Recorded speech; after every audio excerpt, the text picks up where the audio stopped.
Satgas Penanganan COVID-19 mencatat terjadi penambahan lebih dari 7.000 kasus COVID-19 pada Rabu kemarin. Diduga karena adanya varian Omikron. Meski begitu, pemerintah menegaskan belum akan menerapkan PPKM darurat dan tetap dengan strategi penanganan yang masih berjalan saat ini.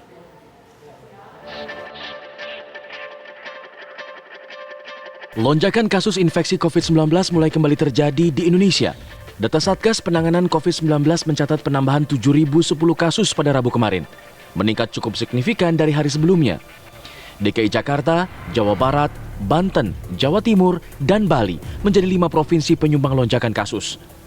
Dengan tambahan lebih dari 7.000 kasus, total sudah ada lebih dari 4,3 juta kasus COVID-19 dengan kasus aktif sebanyak 29.277 kasus. Peningkatan jumlah kasus ini diduga karena adanya varian Omikron yang memiliki karakteristik penularan yang jauh lebih cepat dari varian Delta. Pemerintah mencatat transmisi lokal kini sudah lebih mendominasi dari pelaku perjalanan luar negeri. Meski begitu, pemerintah menegaskan belum akan menaikkan status PPKM menjadi PPKM darurat dan tetap dengan strategi penanganan yang masih berjalan.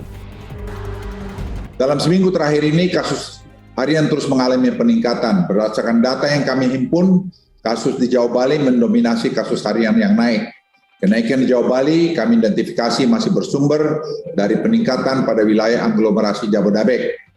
Selain itu, kasus yang disebabkan oleh para pelaku perjalanan luar negeri sudah berada di bawah 10% dari total kasus nasional. Dari sini dapat disimpulkan bahwa transmisi lokal yang terjadi di Indonesia sudah lebih mendominasi dibanding waktu sebelumnya.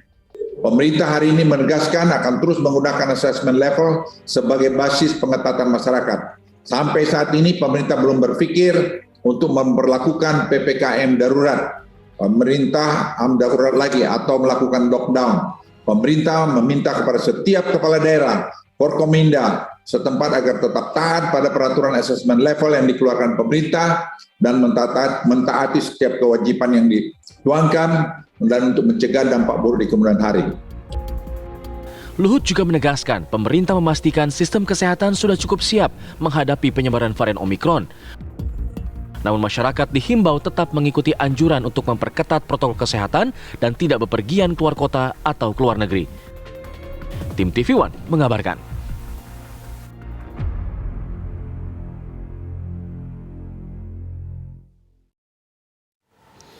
Sementara itu, Menteri Kesehatan Budi Gunadi Sadikin menegaskan peningkatan jumlah kasus Omikron di Indonesia masih sesuai dengan prediksi dan masih bisa teratasi.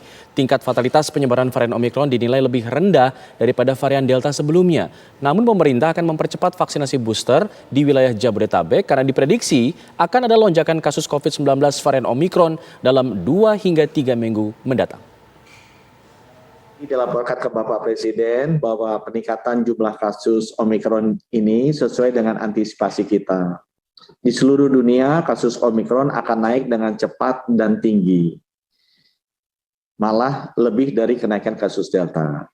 Tetapi baiknya adalah turunnya juga cepat dan hospitalisasi rendah.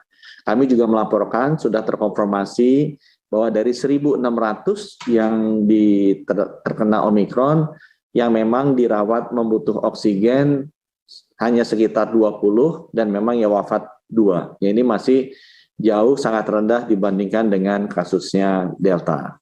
Ditekankan bahwa karena kasusnya semakin banyak, tidak semua akan di genome sequence lagi. Genome sequence akan lebih kita arahkan untuk menganalisa pola penyebaran kasus Omikron.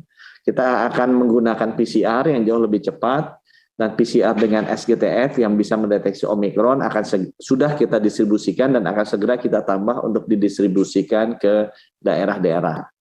Kami juga tekankan bahwa karena paling banyak Omikron akan terjadi di DKI Jakarta dan Jabodetabek dalam 2-3 minggu ke depan, kita akan mempercepat vaksinasi booster di sana.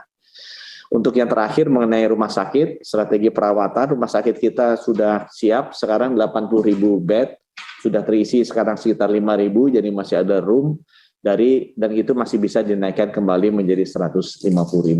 Oksigen, obat-obatan, dan tenaga kesehatan juga kami sudah siapkan, yang mudah-mudahan ini tidak dibutuhkan karena memang kami berharap yang masuk rumah sakit akan jauh lebih rendah.